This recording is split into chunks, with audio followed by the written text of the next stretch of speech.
Good evening, everybody. I am terribly sorry for, excuse me, very, very late start tonight. And I know, oh dear, this is not going to help me in terms of the overall week. I do want to do a proper session in terms of streaming, but I have a little bit to do after the stream. And then on top of that, I do have an early night. But let's do the best with what we got. Let me just take a quick look at the stream manager. We're back to Dead Space. I've actually been really enjoying Dead Space, so I definitely feel like we'll see this thing through to the end. I did also order an all-in-one cooling unit for the PC. I'm basically testing the hypothesis that the crashes in Old World were caused by overheating. And that's only going to get worse as the summer goes on. I'm in a half basement, so it's not as hot as it could be, but it's definitely warm here, definitely in the summer. So we will see if that fixes things. I'm not in any particular rush to get it set up or anything like that, but I'm hoping it'll. The real shame about it is that I did sort of pay up when I first built this computer. I did sort of pay up for a very good fan, and so far as I can tell, it just is not delivering. And that there's a number of different things, especially as far as airflow goes. I definitely feel like there's a couple of things that could be pushing that.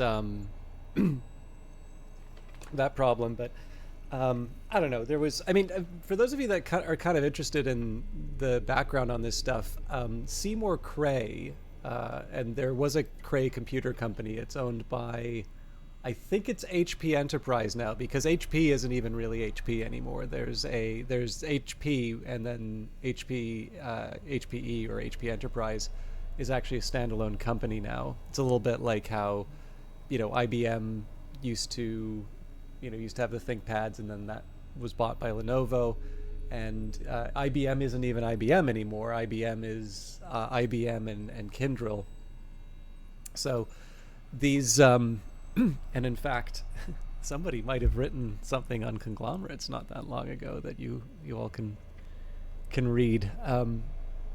But it's kind of funny because Cray was definitely well known for high performance computing, and I think probably had a few unorthodox ideas based on the reading that I did. It's also kind of interesting just to see his views on a few of these things. So for instance, he seemed to be quite skeptical about the idea of sort of parallel processing. Basically the idea that is making all of I'd say probably is responsible for the largest strides in terms of our computing performance today, which is also some of the errors, and some of the exploits. Like what was it? I think Spectre and Meltdown had something. I think it's SIMD. I'm not that well educated on these things, but yeah, essentially we owe a lot of the improvements we've been enjoying lately down to this idea of having lots of individual units do the processing. But what was kind of interesting about him, again, whenever you hear about Cray computers, they're always going to be, some like weather simulation thing or some really complicated function. And I think for him, the big deal was always just find a way to cool down the processor. Like that was basically his big innovation. How you doing, Digi Inferno? So yeah, I don't know. I don't know that much about liquid cooling in computers. I made the choice that I did largely because of its simplicity.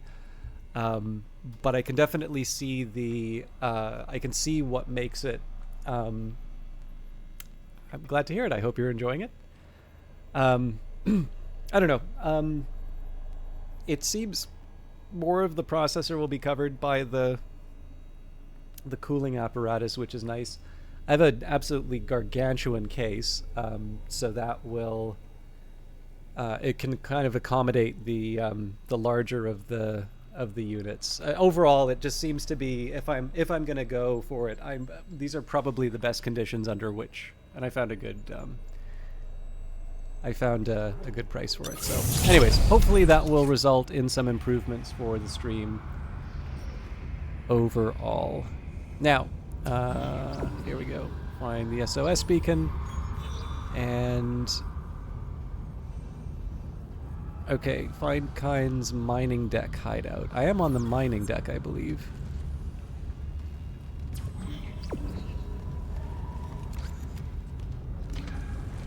I also seem to recall I was quite low on ammo for just about everything. But I'm going to resist the temptation to buy it.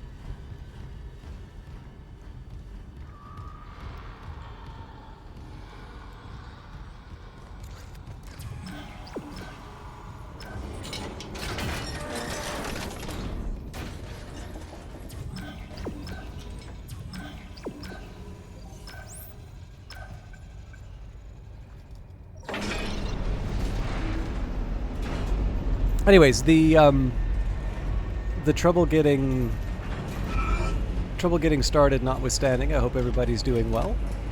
I have been looking forward to Dead Space, although the one thing I've been worried about on the last couple of streams is that as much as I enjoy these games, you know, they're a feast for the eyes and they're really engaging, but I do feel that the commentary has sort of dropped.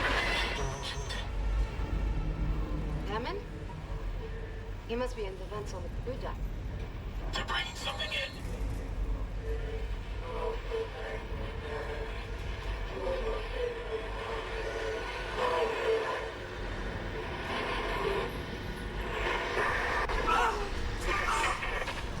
Make it stop! Make it stop! What? That was the marker. Did you? No. I didn't see anything. I lost Hammond signal again.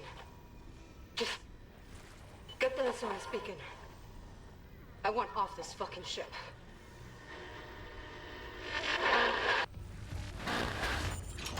Yes, I've been a little bit worried that the commentary has been lacking for a few streams, and there's two answers to that. I mean, one is to be a little more selective in terms of the games that I play, but I do also think that sometimes there is...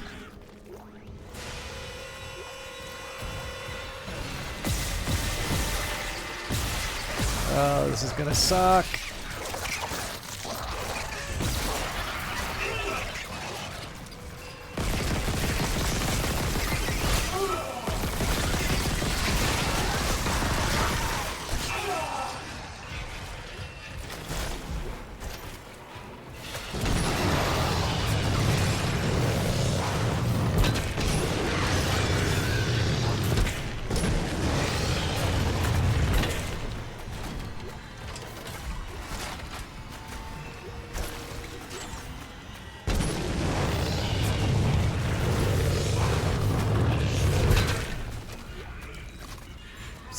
Part of this is just about preserving ammo for the stuff that I really value.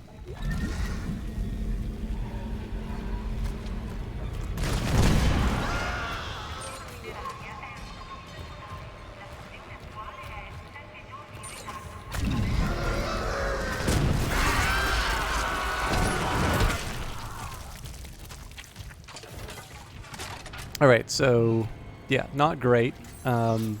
But we'll recover. I should have paid a little bit more attention to the flying beasties that were making the super enemies, but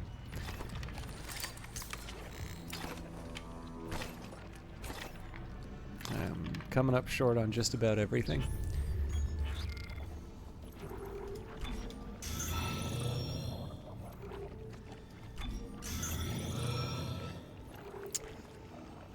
Lots for the force gun. I don't know. We'll work with what we got.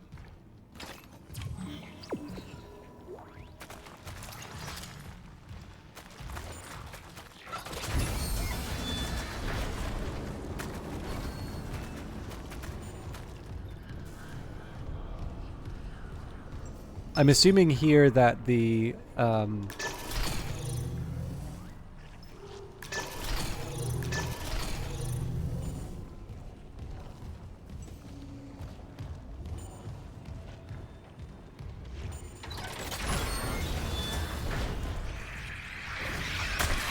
wee turtles, no!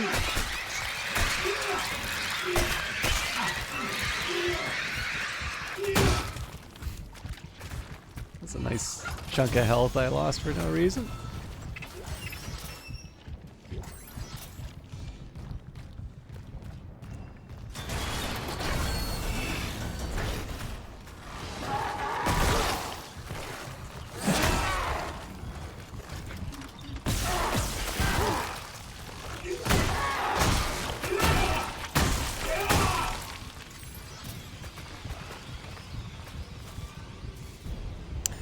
The heartbeat is always a nice touch on this, but what was I going to say? Yeah, so in terms of worrying about the commentary in that... Log retrieved. Record them. What difference does it make now? Terrence, I know the marker is responsible for the outbreak. I need to understand how. Signal. When it pulses, that signal can trigger alterations in genetic code. Neural structure, even. You felt it, haven't you? But how do I stop it? Mercer must know. He's taken all his marker research up to his room on the crew deck and sealed... No. Sealed it? Do you know how? Please, I need Mercer's data. No, he'll kill you. I won't have more deaths on my conscience.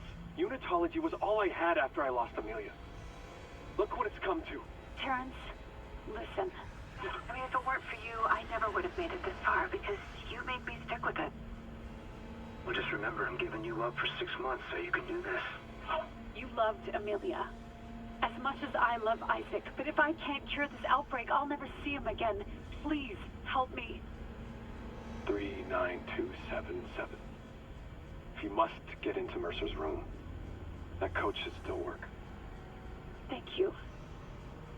Here. These are safer with you. Dr. Brennan. Nicole. The only thing Mercer ever feared was death. Now, I doubt he's afraid of anything. That was a nice, unexpected, how do I put it? It was a nice, unexpected find. I didn't think that this would be the hideaway. But yeah, so the thing I'm slightly worried about is just, you know, sometimes I think there's a lot of interesting things to talk about from the game. Well, okay, should be a little clearer in terms of what I say. Often the games will give me something interesting to talk about. Whether or not I recognize the opportunity is another matter. And then the fact of the matter is I'm pretty inconsistent in terms of whether or not I take those opportunities and capitalize on them. So, one answer to that can be, okay, well, you know, play to my strengths, play to the types of games that do, you know, they're a little more accommodating or do give me some more natural points for conversation. So history games and sort of related topics, related themes or related styles are often good for that. Or, you know, RPGs which don't have recorded dialogue, because those give me some opportunities to sort of talk, and then I can engage with what was said sort of on my own time. But the other answer to that is to try and get better at the things that I'm not so good at. So that's partly why I want to follow through with what I'm doing. Nicole? Oh, God. I'm so sorry, Isaac. Look at the time numbers. I'll call you back it's later. Okay. It's okay. How you doing? Good. You were right, Isaac. It's a great ship. I'm so lucky to be serving aboard her. We'll enjoy it while it lasts. You know they're gonna decommission her next year. Isaac, thank you For what? for just pushing me to do this. I mean, if it weren't for you, I never would have made it this far because you made me stick with it. Well, just remember, I'm giving you up for 6 months so you can do this. You know what? We must be getting out of range of the I miss you, relay. Nikki. Isaac, Nick? Nicole? Nicole? Hey, can you hear me? Hello, Nikki. Great. I can't remember if I remembered this or not, but it's a nice touch that when it says that Isaac, especially when you see this as a side effect.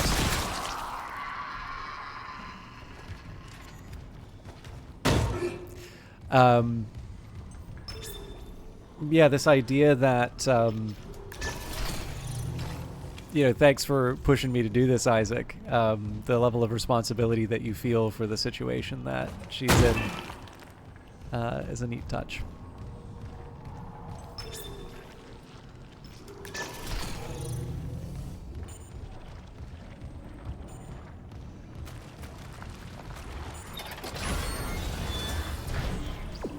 So for now, I'm going to settle for... Basically, I want to kind of carry on at doing the main quest as much as I can. If possible, this will lead me to the last rig part that I need. At that point, I can do the side quest again.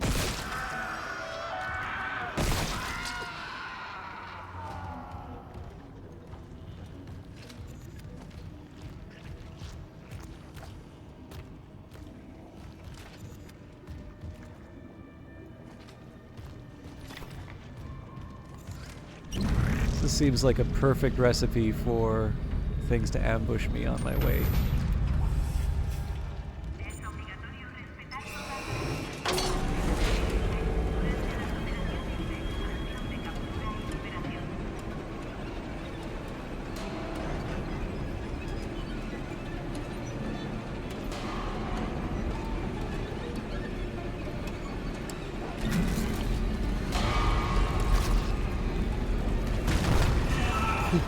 That was not the smartest move I've ever made.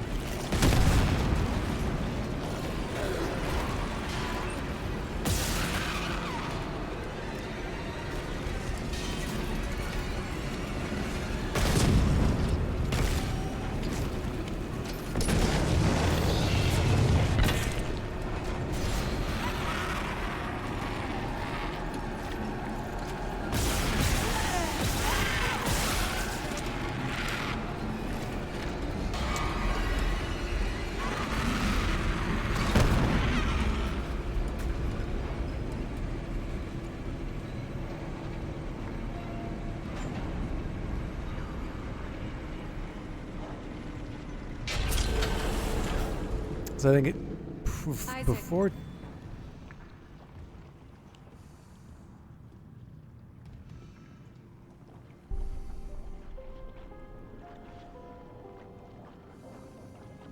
Oh my god.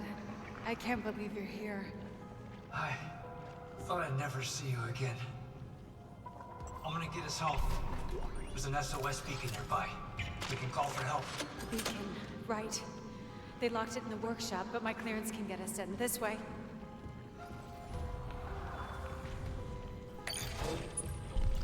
So, again, I've played this before, but I genuinely don't remember if she is real or not. And this is, so when it comes to horror, this is actually one of the cases where there's a really obvious one for me to talk about. I know Stephen King does not care for the adaptation of The Shining, but I actually think... So, I mean, I'm a Stanley Kubrick fan, so I'm obviously going to have a warm opinion of it. But I think this is one thing that I was always kind of interesting about The Shining, is it's one of the, I think one of the better examples of a story where or film specifically, where you have just enough room to support I would never want to belong to any club that would have someone like T-Rex, you, man. 7th of their name. Thank you very much for the follow. I'll be jumping into the room momentarily, but I figured this might be a nice little point to talk about the portrayal of Nicole. In the case of The Shining, you've got, you know, two different versions, and I think both parties can bring pretty good arguments, both for theirs or possibly against the other. So, you know, one version of this is, you know, it's just this horrible story about a father who's already had some evidence of being abusive towards his family, losing it in the hotel and becoming a murderer. And then there's another version of that which does talk about the supernatural and does sort of say that while there may be something about Jack Torrance that leads him to behave the way that he does, there is definitely a malevolent influence in the house which leads to the behavior. And of course you can synthesize the two as much as you want. And I think it does a really good job of really supporting both takes, and also creating some problems for it. So like a really good example, some really good examples of some of the scenes that create some difficulty, or that sort of either create difficulty or support one particular view, would be if you have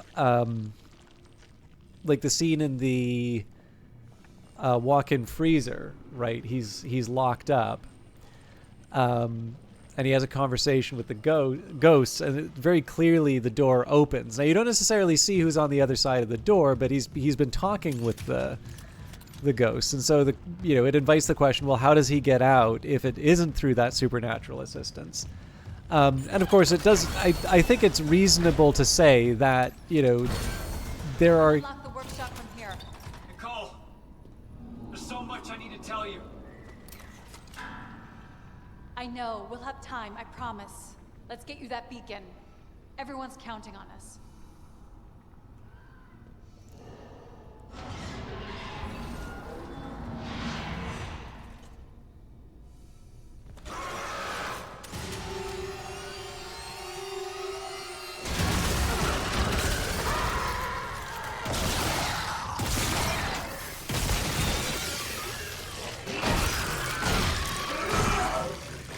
Ah.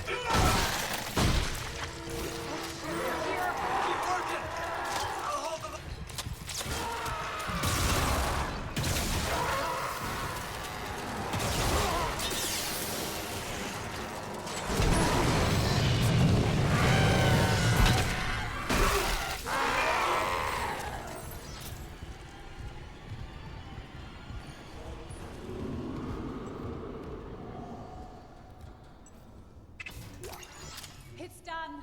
The workshop's open. I've never seen you at work. You're a surgeon with that thing. I got your back. Okay. How do I reach you? No, focus on launching that SOS beacon. There's maintenance ducts everywhere. I'll catch up. So. You see any more, you hide, okay? Cross my heart. I love you, Isaac. You can do this. You'll put things back the way they were. And make us whole again.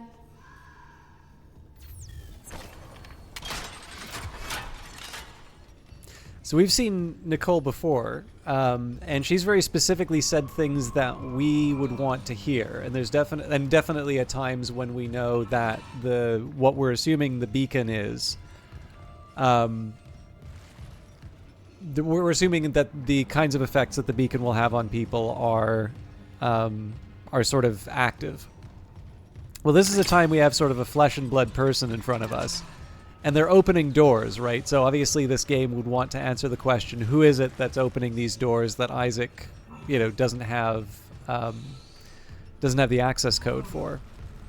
And in fairness, she does keep saying the sorts of things that we would want, right? She's giving us a bit of encouragement, you're a surgeon with that thing. She's definitely behaving in a somewhat strange way given the situation, but not so completely weird that we're like, okay, well, she's definitely not who we think she is. So I do think the game does actually settle on, you know, whether she is who we think she is. But I do think this actually does a pretty good job of sort of following some of the stories that had come before in terms of things like... So, you know, the obvious film reference that you would take for a game like this would clearly be Alien, right? And that's a great reference to have, frankly. But you know, there are other references that you can take that also work well, given how where the story is going. I think that's so I don't quite want to pick that thing up. I might have to. Yeah.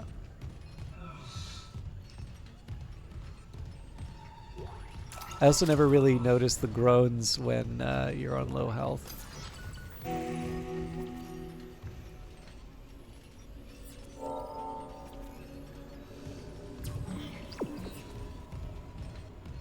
Isaac, I lost your rig signal, like Hammond. I'm good. I got the SOS beacon. Nicole helped me out. Nicole's there. We got separated. She'll find her way back. She's a trooper, huh? I'm heading back to the mining control room. I'll launch the beacon. You watch out for Nicole. Assuming the system doesn't fizzle out again. Stay sharp. So yeah, for what it's worth, I definitely don't think this is Nicole proper.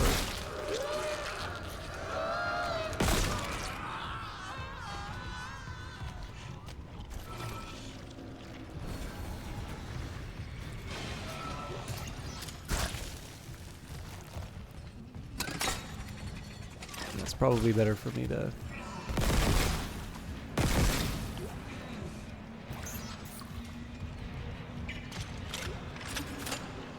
That's unexpected.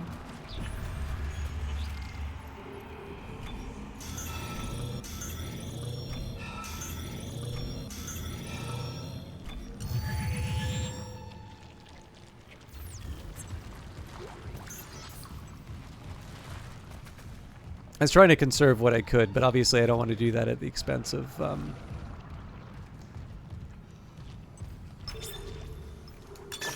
Entering zero gravity.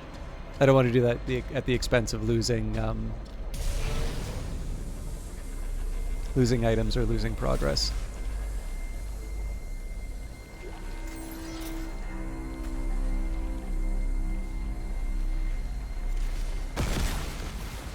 I will also say I do kind of like some of the economy of the levels. So I like the fact that you kind of go back through here.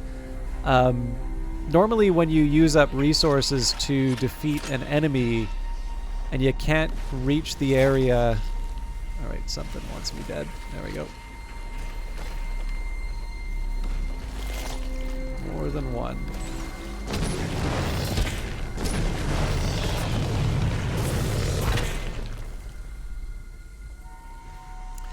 Yeah, normally it kind of sucks if you... I thought there was a way to go up. If you consume resources to defeat an enemy and then you're not able to get the rewards for doing so, that can sometimes put a bit of a damper on your session. But then the fact that you kind of get to go back and they're not going to let me...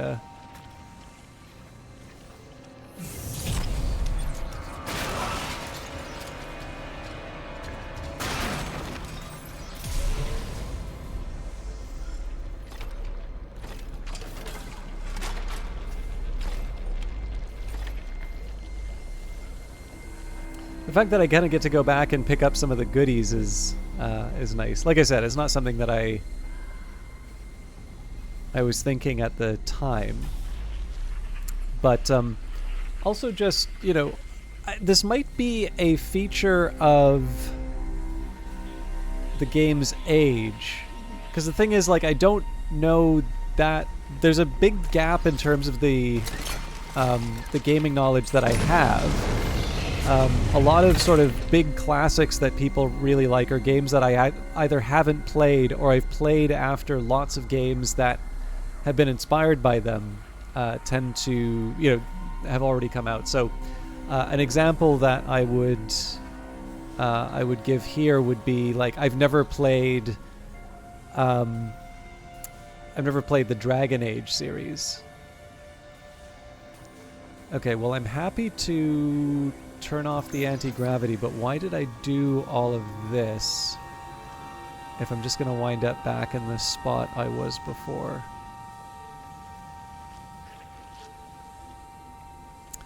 And when I played Mass Effect, the very first Mass Effect that I played was Mass Effect 2.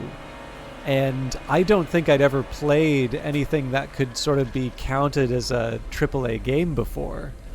So, I was sort of confronted with this fairly unique experience of Mass Effect. And, you get to the big ending and you give a speech just like it's the end of a science fiction movie.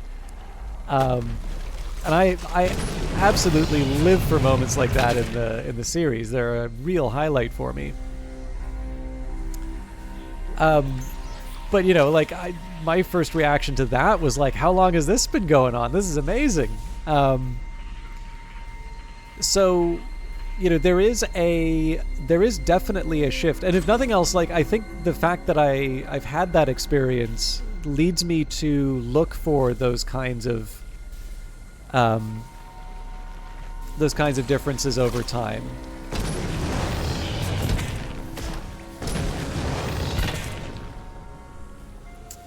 So an example that I would take would be, it would probably not be fair to say that every game in the past, high, well budgeted, anticipated release, clearly a statement of all games is going to be very hard to sustain for anything. But a good example of this would be, nowadays, if you play hello, Baron Snugs. If you play sort of a AAA game, there will be an expectation of polish that is quite different from what people would have expected before. So I think when Halo Infinite was about to come out, someone made a comparison between the fact that you could shoot individual pieces of fruit in Call of Duty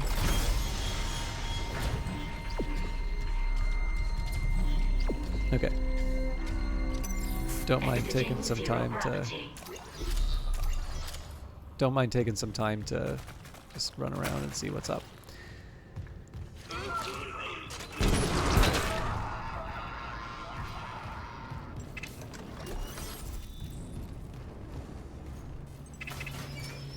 But yeah, so I think there was kind of just a flat-ish texture that was put on a fruit cart or something like that in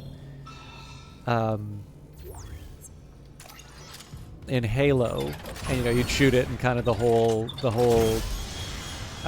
texture for the fruit would go away, and then you'd have something then you'd have the Call of Duty one, which has sort of individual pieces of fruit, each of which can individually be shot. And then because it's the internet, right, there's always going to be the takes. So is that a good thing? Is that a bad thing? Is it a waste of developers' time to have them make individual pieces of fruit, etc., etc.? And I mean, I think, excuse me, I gotta sneeze. I think people quite rightly have high expectations for these higher level games. So, if you have when you play a Naughty Dog game, thank you, Digit Firm. When you play a Naughty Dog game, there'll be people who do things like shoot one of the zero gravity. what was it? The like there's a hill of rocks, and you cause a small rock slide each time. And I think this is detail that players appreciate, and I think to a certain extent people can make an argument that it does help with the immersion in a game. But obviously, the expectations for these sorts of things tend to come when all the other things are done right. And clearly in a game that would be made around sort of like the Doom time, it would probably be quite bad for people to be focusing on those details. And we would generally appreciate the types of tricks that game developers made to create the illusion of those items, such as the... Warning, power failure.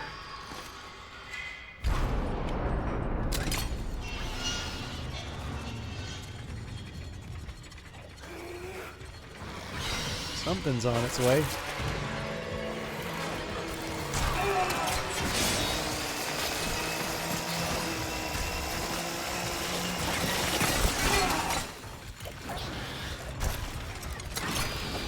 Oh, there we go.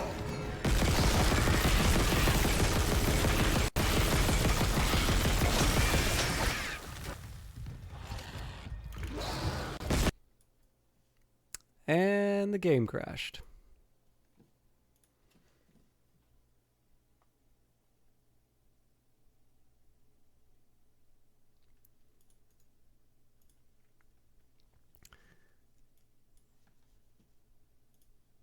Yeah, so I think the trick that putting the I just gotta try and dupe the computer into thinking I'm out of the game.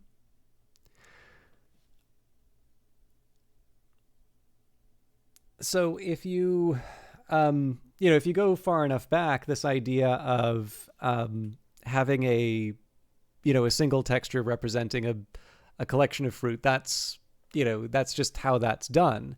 And maybe a sufficiently clever texture or a sufficiently, convincing a little trick of lighting or something like that will give you a pretty good approximation. And I mean, there's also a certain point where you go to,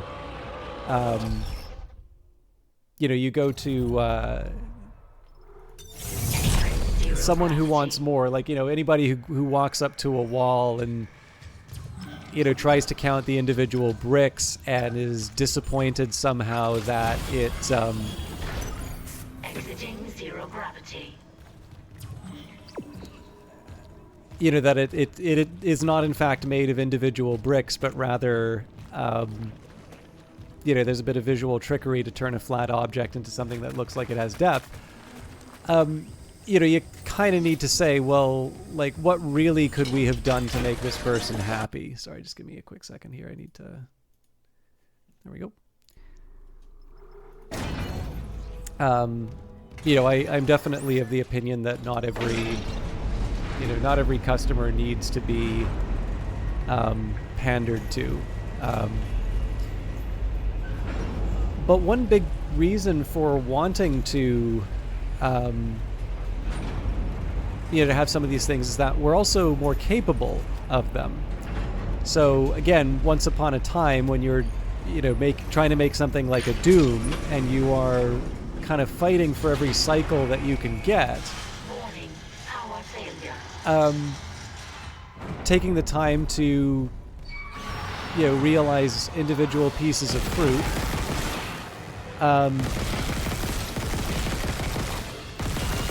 that comes at a cost, right? That's usually what, if you've ever heard the term opportunity cost, that's usually what's being, or something similar to that.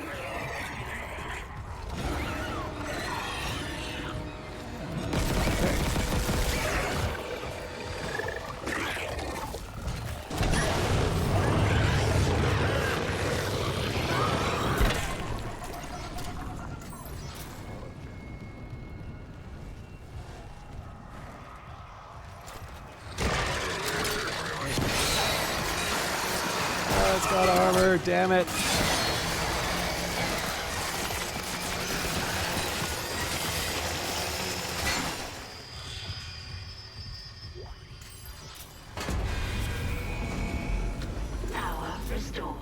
But yeah, when you're fighting for every cycle that you can get to sort of realize a certain experience, and there's rumors that apparently some of the way that networking worked in Doom was such that it would sort of spread around a lot of network calls, and so it would have this effect of almost like unintentionally DDoSing kind of. Oh, this is a neat touch. So I think I'd come here before and I used an object to block the path, but I'm on the other side of that now.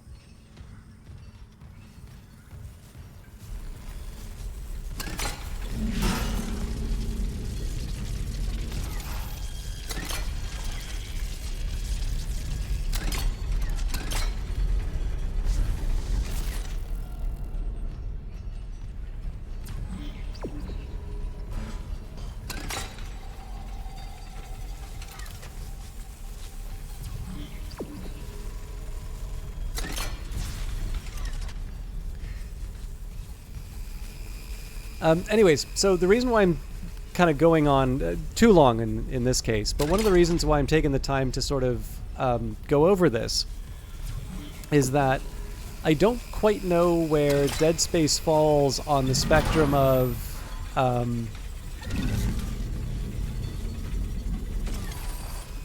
how confident do I feel in my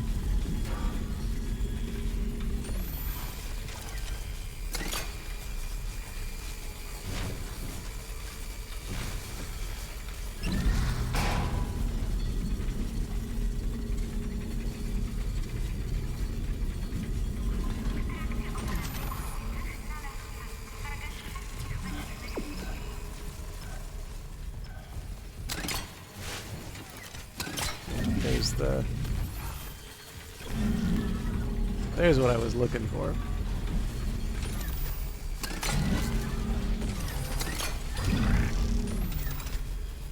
Anyway. So the reason why I'm talking about this is that I'm not sure where Dead Space sort of falls in terms of the overall expectations, because clearly the original game didn't look like this. It looked good, but it definitely did not look like...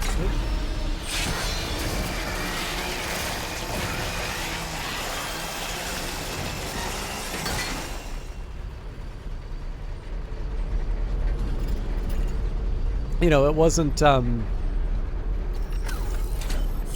like a 2023, 2024 kind of experience. And so, while I think it's fair to say that you're not facing the same sort of restrictions that a Doom might, you're probably still at a point where, you do actually need to make sure that, you're kind of hitting certain budgets in terms of capabilities, and that you're making this something I suspect that can be played on consoles, but also that, people are not going to spend an arm and a leg for the type of PC that's required to run this thing. And so I don't know if that's just a nice little touch. Little lies, what secrets have you seen? I don't know if that little sequence is just a nice, hey, they made the most of the level, or if this actually was a reflection of a very real constraint that they were facing, which was you couldn't just build out these sections of the game to make them look nice, that you in fact wanted to be sort of accountable for the stuff you put in the game. And again, this is just sort of this is a gap that I have in my own understanding of how the histories of these things work. I do wish... So, there's a couple things that I can do.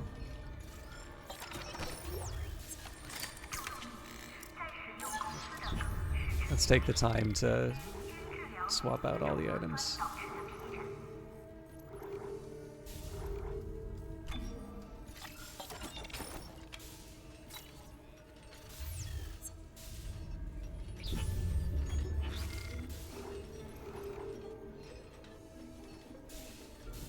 I don't think there's anything I can do about the flamethrower. Contact beam, line gun, surely I can.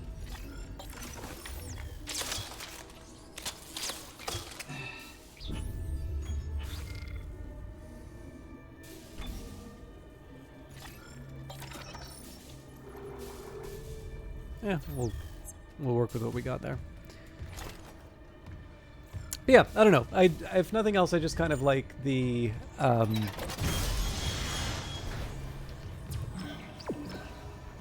just kind of like to think about I guess for lack of a better term, I kind of like to think of the constraints that potentially lead to interesting creative decisions.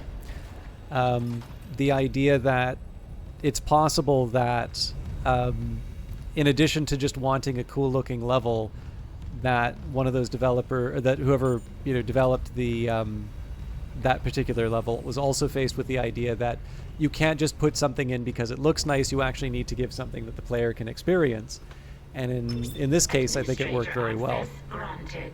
Prepping launch tubes. Another really interesting example of this, by the way, is Jeff Gagne, who Launch tubes obstructed. What was that? The miners must have booby-trapped the launch tubes, too. They're scrap. Well, that's great. We can't just toss the beacon out a window. There's gotta be something. The asteroid. The one in the mining bay for smelting. What about it? If I attach the SOS beacon to that asteroid and then launch it away from the ship, we'd get a clean broadcast. And you'd get yourself killed. The machinery in there is still running, Isaac. Then it probably kept those things out, too. This is our best shot, Kendra. I'm taking it.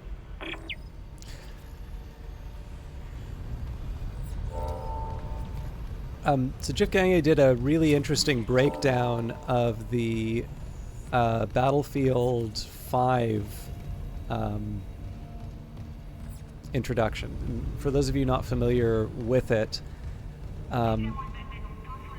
first of all, it had a tough act to follow. The Battlefield 1 introduction takes place during the Great War. And what you do is you take the perspective of multiple soldiers on the battlefield, and as each of them dies, it puts up a real name of a combatant, and I believe it is drawn from a list. I don't think you wind up with the same name twice, except perhaps by a fairly considerable coincidence. But it's also just this really very intense and really dramatic opening. And number 5's introduction, originally I liked it, but I didn't quite find it as gripping as the Battlefield 1 one. And part of that, yikes, they do this trick all the time. Although apparently I've always been able to run away from them.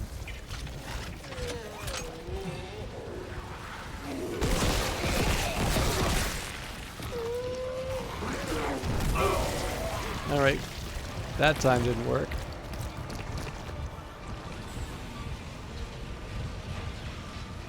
I really don't want to reload just because I had something not go my way.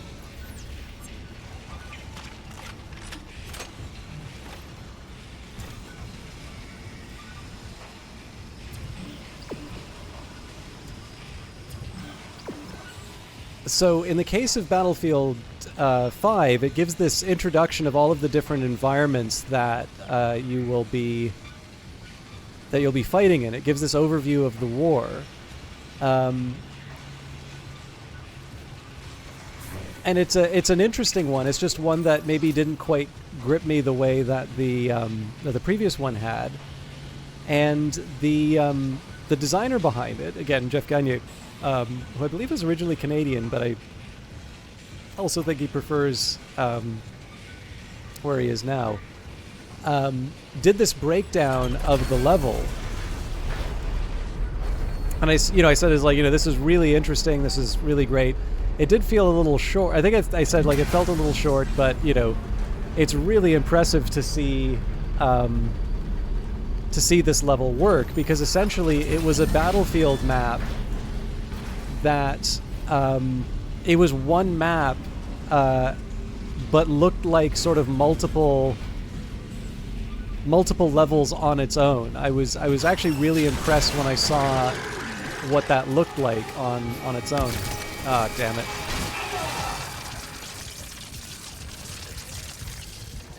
Doesn't work like the I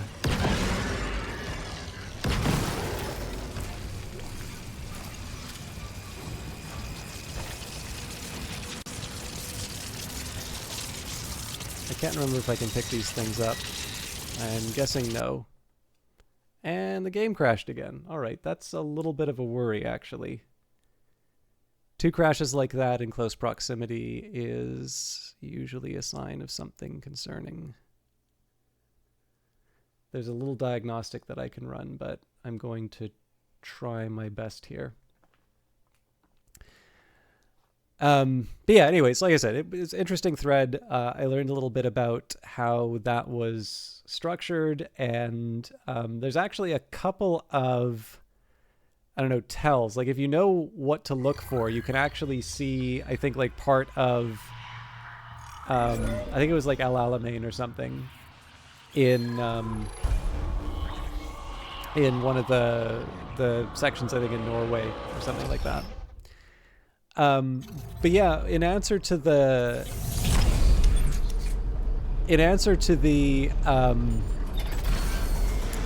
like, it felt a little short thing, he did share that apparently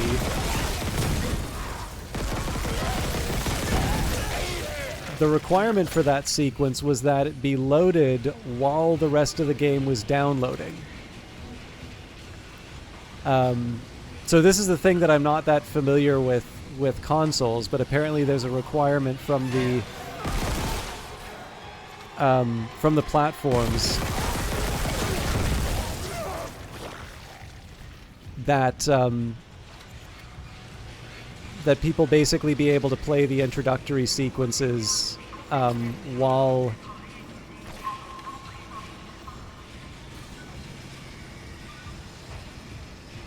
the game loads. I can't remember if the bad guy shows up now or later.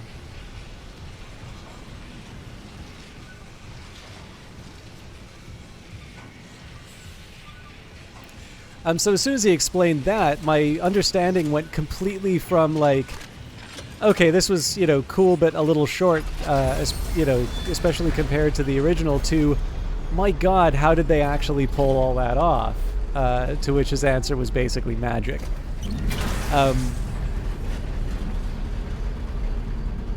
So again, even though I think it would be fair to say that Battlefield 5 can take advantage of all of the modern developments. I mean, I think it was probably the first game that I played that used ray tracing.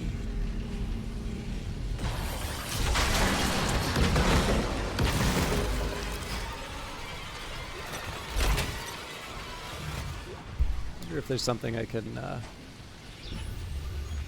give up in the inventory. Well, I don't feel great about it, but...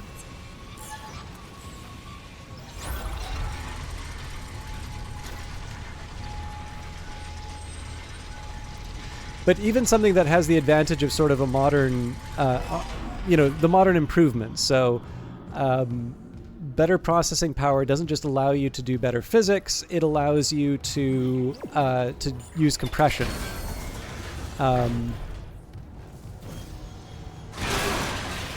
But also, on the other hand, if you do need to push processing power, larger hard drives mean that you can have uncompressed audio. And which of those trade-offs is better is really something that only a given game can answer. So even today, with a lot of the advantages that we have, in terms of the technology, I think it's still fair to say that we have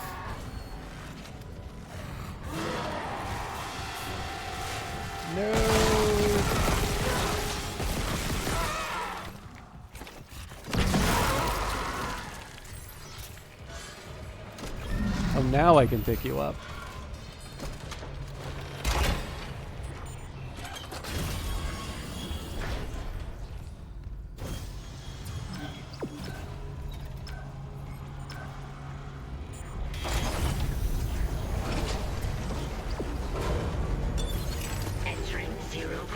But yeah, I mean, We will figure out a plan. The asteroid's held by a few gravity tethers. There's no emergency shutdown. I'll have to disable them the hard way. Plant the SOS beacon on the surface. Okay. Come on, this has to work.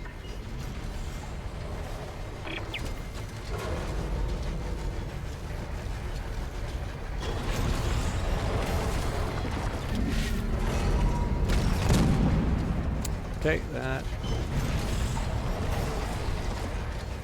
didn't do the trick. It told me I had to destroy the gravity tethers. I'm just a little...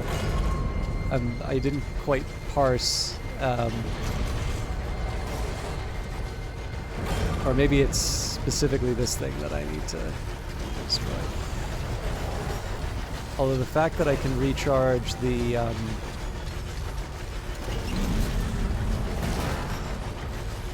oh, there we go.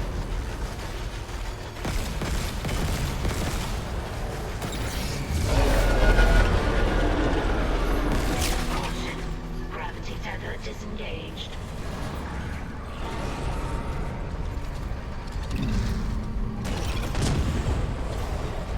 I hate you.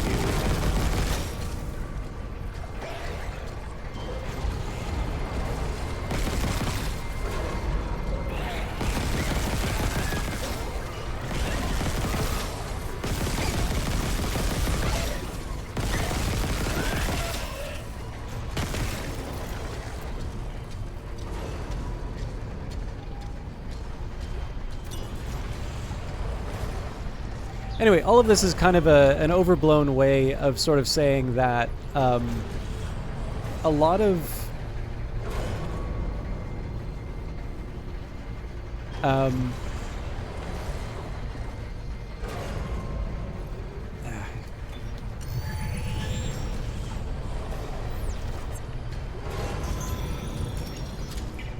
like it is interesting to kind of go over the history of some of this. It is interesting to kind of go over what some of the old solutions have been. But honestly, like, I don't necessarily think this is going to. I don't think this is going to go away. I just think that there are different shapes that it takes, and particularly when I'm playing sort of modern takes on old games. Interior gravity tethers offline. Exterior tethers at full power. Well, who wouldn't want to go outside, right?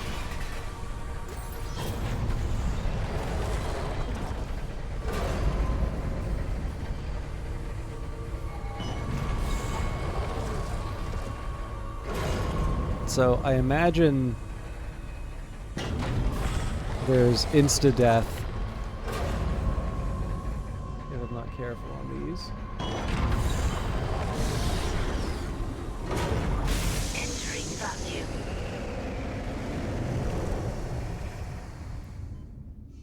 Yeah, there we go.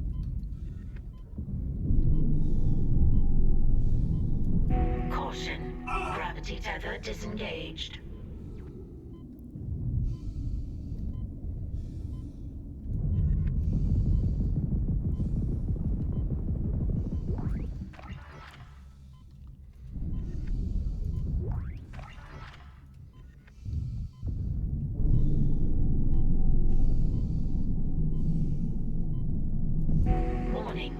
Payload 8772 is no longer tethered.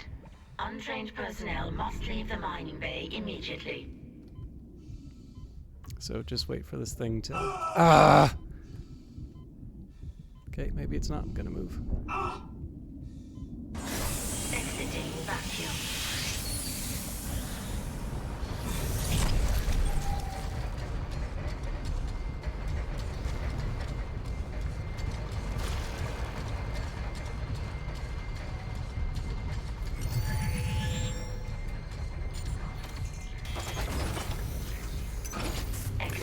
Zero gravity. Anyways, yeah, it's. I think the main reason, and again, like I said, I'm going on way too long on this point, but I'm also trying to keep on top of playing the game.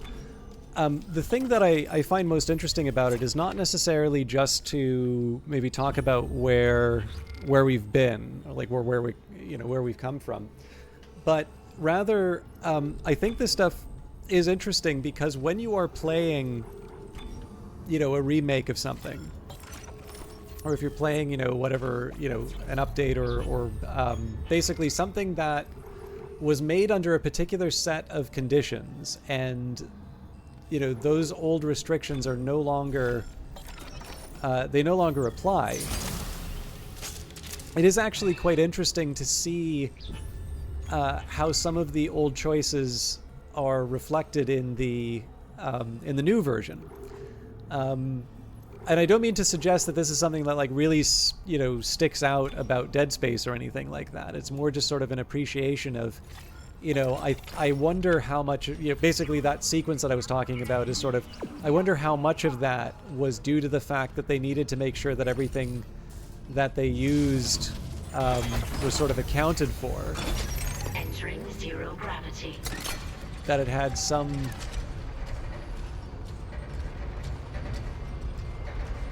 Okay, so it does look like there's still something there. I'm also wondering if... Okay, so that doesn't seem to be a deadly baby.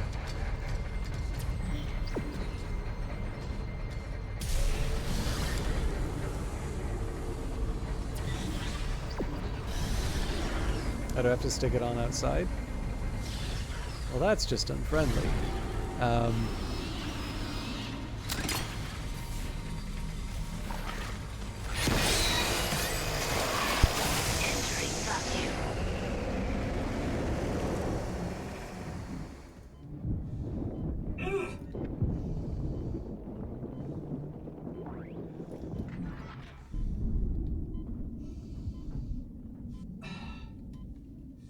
That other baby.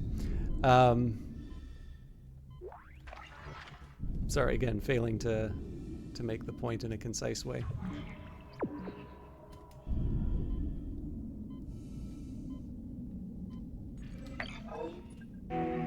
Couldn't have done that inside.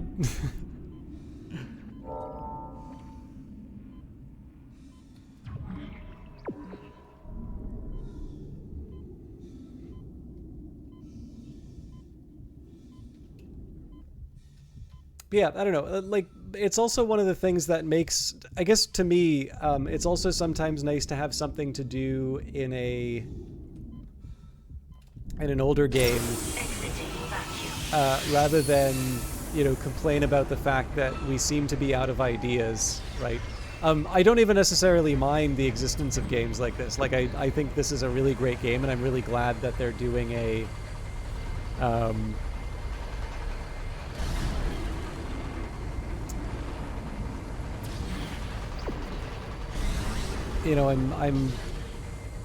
I'm actually glad that they made this.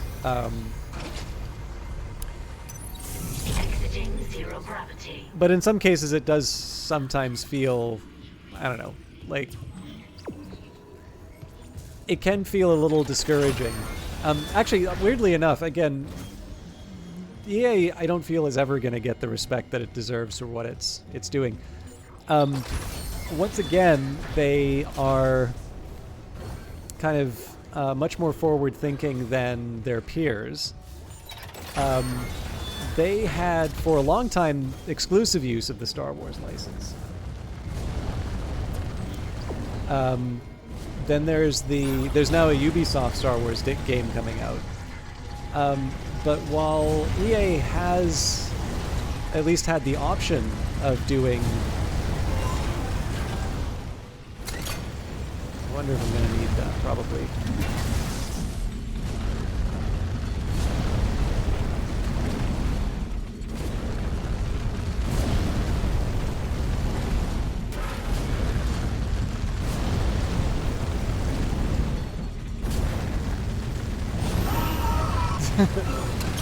That was a little greedy.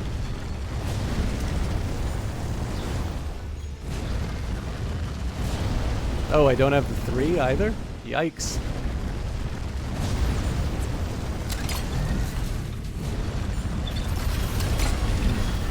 I kind of did that thinking I'd have a lot more health than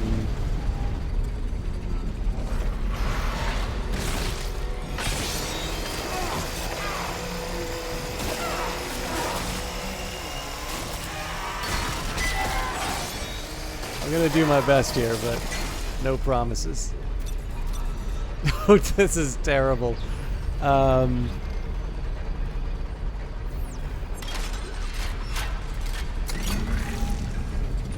Okay. Order of operations. Number 1.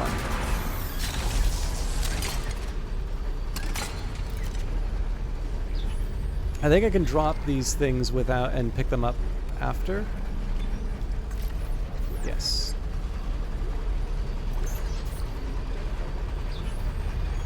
This is the game having forgiveness for being a clown.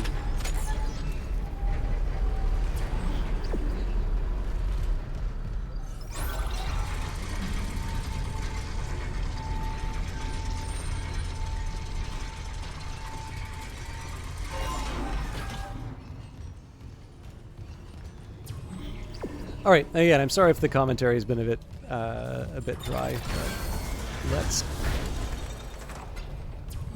get past our current struggles, and we'll see if we can pick it up on the second half. It's working.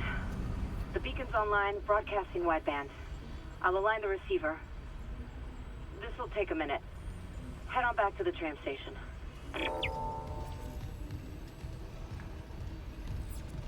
Now, I'll confess, I was kind of hoping that I would have that final rig. Oh. Hazardous anomaly detected. Quarantine activated.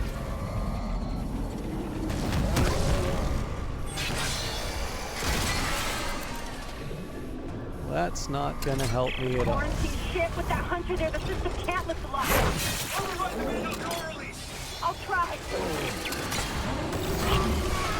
You're kidding me. Damn it, he exploded right half the circuit. Almost there. Hold it off.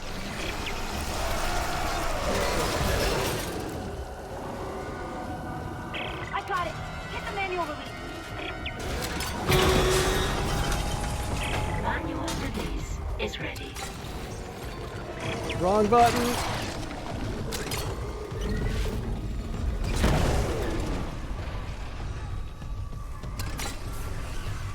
Oh, come on. Manual release is ready.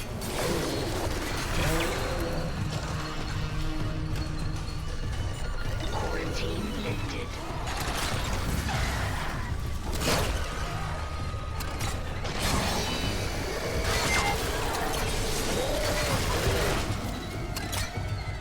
Unfriendly and unwelcome.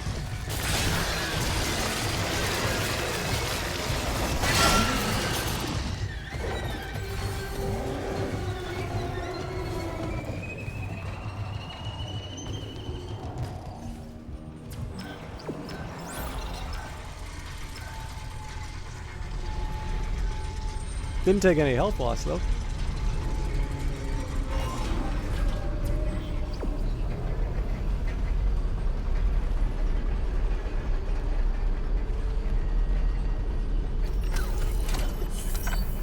The enemy outside the door, once you get loose, is a very nice touch. I kind of feel that even if you don't like games like this is probably the best possible choice you could make. Like, if you wanted to learn how this sort of stuff works, I feel like this game is sort of worth the price of admission. We're definitely buying the suit upgrade.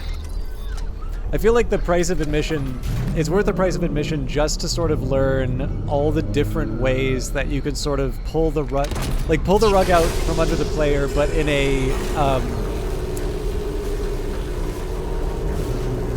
way that, I mean, pull the rug out kind of implies that you're doing something unfair.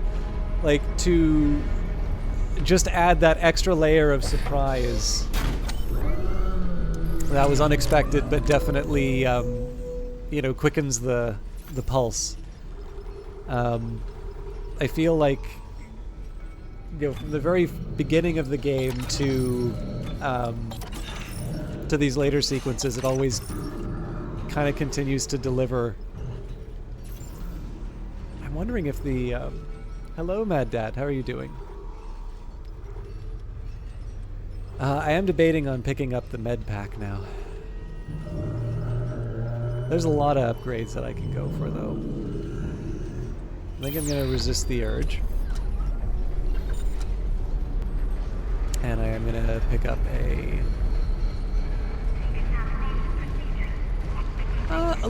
little tired. It's kind of hard to call the new job new. It's going. I feel it's going well. But definitely the people at the new place have been quite good at making sure that I don't feel like I need to stay later, right? Like I do my best to try and work, you know, my 7.5 hours, and I hope this is the right call. This was not the right call. I'm not running that fast.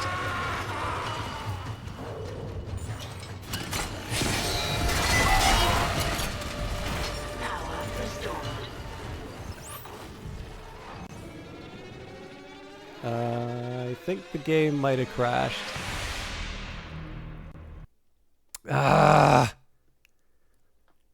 Okay. I am gonna just take a small little diagnostic tool. This is gonna take a minute to load. I'm gonna see if I can maybe take some of the... I'm just gonna see if I can close a few other things.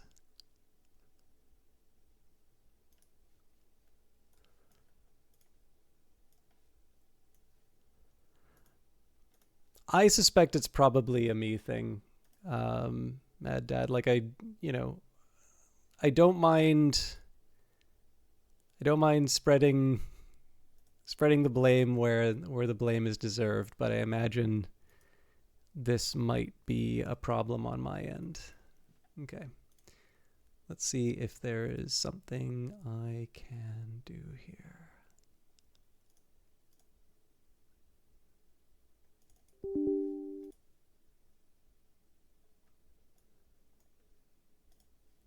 This is wrong one.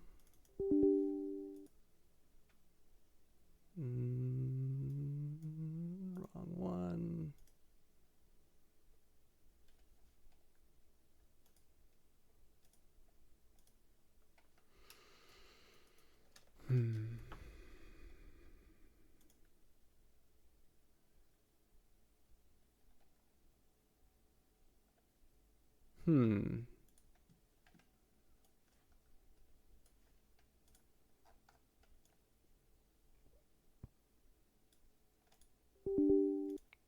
There we go. So I'm just going to need another minute to get this thing set up.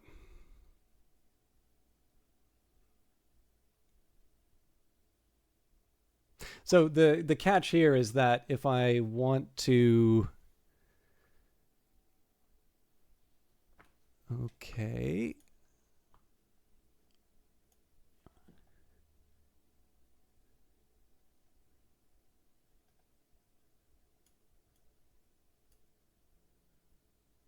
All right, we should be good now. What was I going to say? Yeah, anyways, the new place is, it's definitely very good at making sure that I don't feel like I need to be there any more than what I originally signed up for. But in addition to liking the work that I do tend to find I work a little bit better when I have some momentum. So, you know, if I'm in the middle of something and it's the end of the, you know, it's the end of the day, I'm probably going to work that bit of extra time just so that I can, you know, I can finish the thought and move on.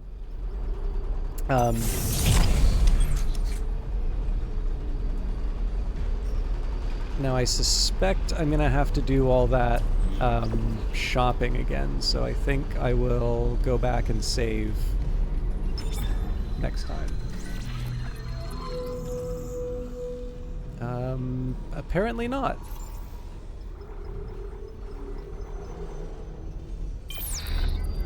Okay, I can live with that.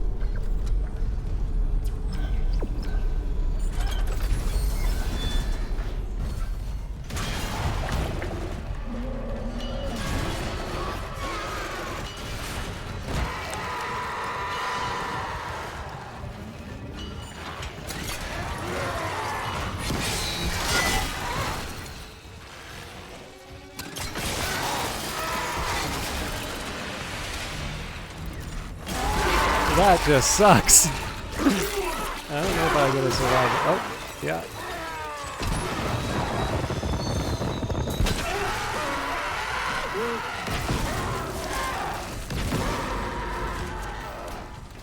Basically out of ammo for everything, but don't you dare open that door.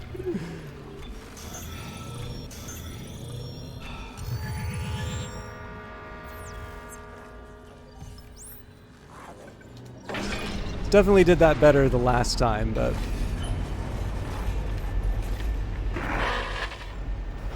I think it's gone, but I can't be sure. The system's bugged out again. I'm getting those camera glitches. The ones that look like my brother, waving at me. At least the beacon's away. I'm aligning the... Wait. Array receiver not responding. Oh shit. The comms array. We never fixed it. Guess it wasn't a broken encoder. Then let's hope that 48 hours estimate was wrong too. No comms, no rescue. Take the tram to the bridge. I'll hack open the door to communications. You see what's happening with the array. And don't worry about Nicole. Like Kevin said, she'll do the smart thing.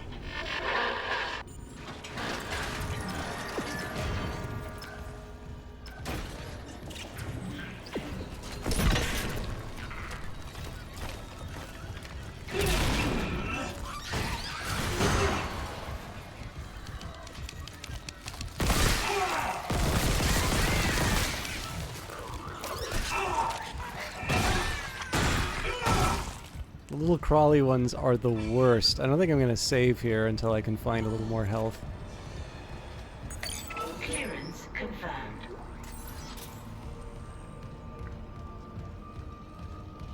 This is basically the time I have to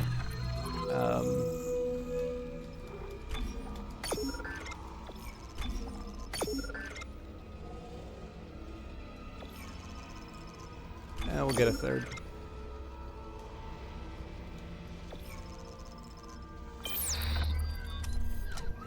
So we'll use 2 for ourselves, and then we'll keep 1 in the inventory.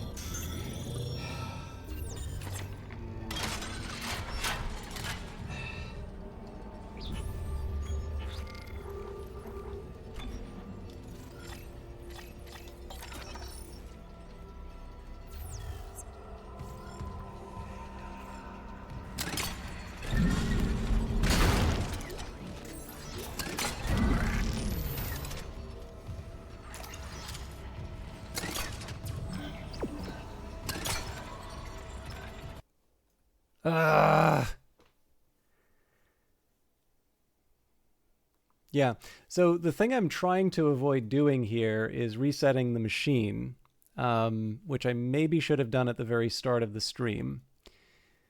But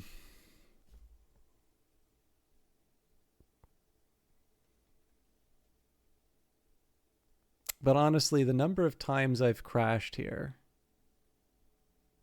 I'm thinking maybe I just stop the stream for a little bit and I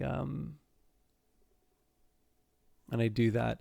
Technically, the game is still open right now. I just don't think it's going to...